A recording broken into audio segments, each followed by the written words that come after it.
Now available, Hammer Black Widow 3.0 is the first non-SPI ball I've thrown in nearly a decade and will also be the first non-SPI ball review I've ever done. Plus you'll also get to see James return to the channel for a high rev right-handed look in part 2, which is coming soon.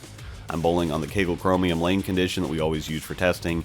It's a challenge pattern at just under a 7-to-1 ratio. It's 42 feet long, 25.5 mils. Puts it on the heavy side of medium for both volume and length. It's not as easy as a house shot, but not as punishing as a sport pattern. I also have my layout information up on the screen in both languages, and it does represent a change from my previous ASIM layout, which put the pin in the ring finger and kicked the mass bias out further. This layout is a little weaker on the pin, but stronger on the val angle / pin buffer, so it just brings the reaction a little closer to me without making it much, if any, stronger. As I've gotten my speed up but my rev rate down, the old layout was making everything float a little too much, which also made the reaction a little too sensitive. This is also the box surface. I know I've made much ado about changing the box surface on everything no matter what, but I have a little different angle on it now, and we'll talk about that in a minute.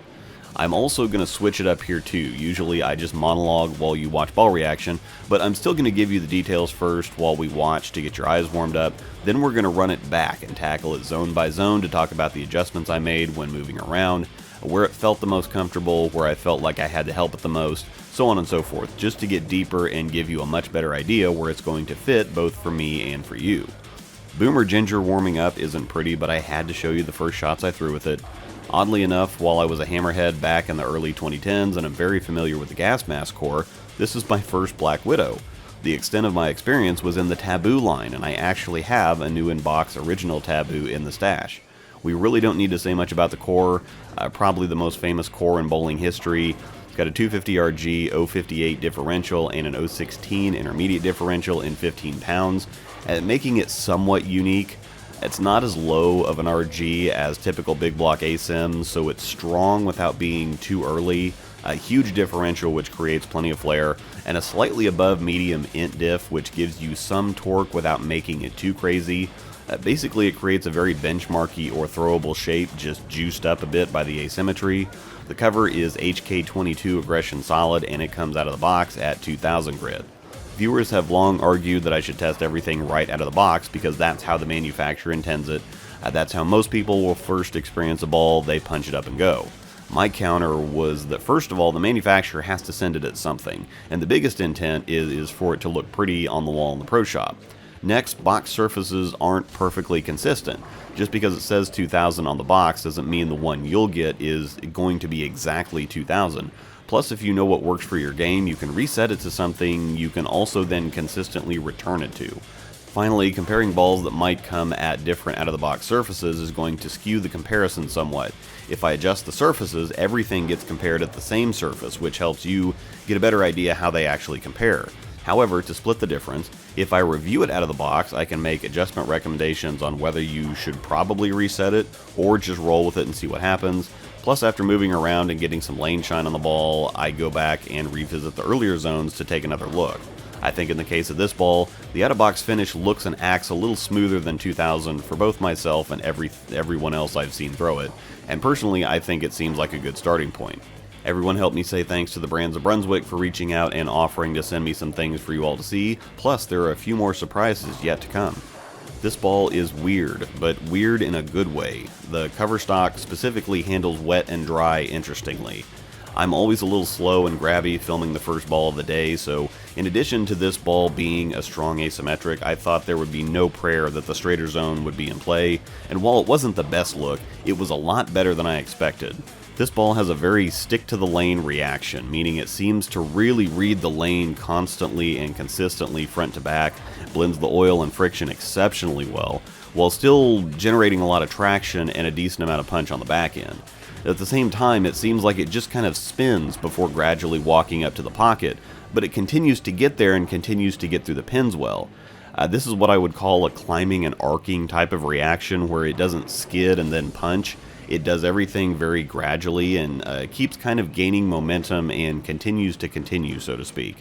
As I start moving in, aside from getting loose, I don't really have to change much, and that's what makes this extra weird. Remember, I'm on a challenge pattern and not on a house shot, so I'm not saying that you're going to have this look at league, but usually you have to throw it harder and or drop the rev rate from straighter and throw it slower and or up the rev rate from deeper. And while I did have to do that somewhat, the physical adjustments were extremely minimal. Balls that are smoother and more directional or forward typically prefer straighter angles, while more continuous and responsive balls require a little more room. But this ball did the same thing all the way across the lane with very little help or adjusting from me, and that's a fairly unique thing. Something else to add is that this ball is only $160 at Bowler's Mart, and you're just not going to get this kind of look for anywhere close to that kind of price.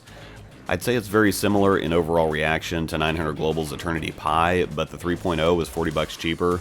It's also a little cleaner, but very similar strength and look. It's in that strong but throwably strong tier right underneath the big oil monsters like the Extreme Envy or the Gem. Now before I get these questions, I'm not going to answer is this Baller brand better than that Baller brand, because better is completely relative. I just describe ball reaction and leave it up to you to decide. I personally am more comfortable playing third arrow with virtually everything on this pattern. That gets me away from the out of bounds to the outside without making me really have to get on the ball to get it to finish, but the 3.0 made the other zones decidedly more comfortable than they typically are. Most balls will give me second arrow and third arrow, or third arrow and fourth arrow, but not all three.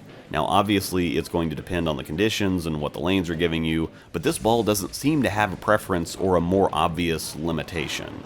I think part of this is just the gas mask effect. There wouldn't be 1,000 different Black Widows if it didn't work. They're asymmetric benchmark balls if there is such a thing, so versatility is par for the course, but this one for me hits the sweet spot across the board.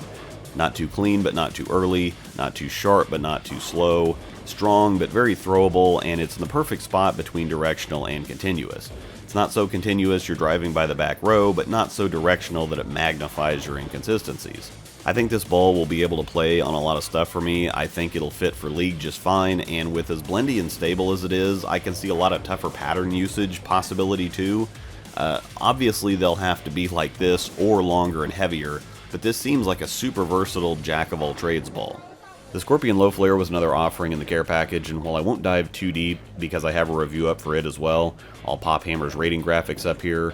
This ball on paper is basically a Web Tour hybrid, though a touch stronger. It's got a 2.474 RG, an 031 differential, with the Semtex hybrid cover. Semtex is a cover that the Hammerheads will be familiar with. It also comes out of the box at 2000 grit, but I think you can see it appears and acts visibly duller than the 3.0, so I'll skip up a bit to where it shined up a touch. A good amount stronger asymmetric core in the 3.0 versus the Scorpion, but only a marginal cover strength difference between the two.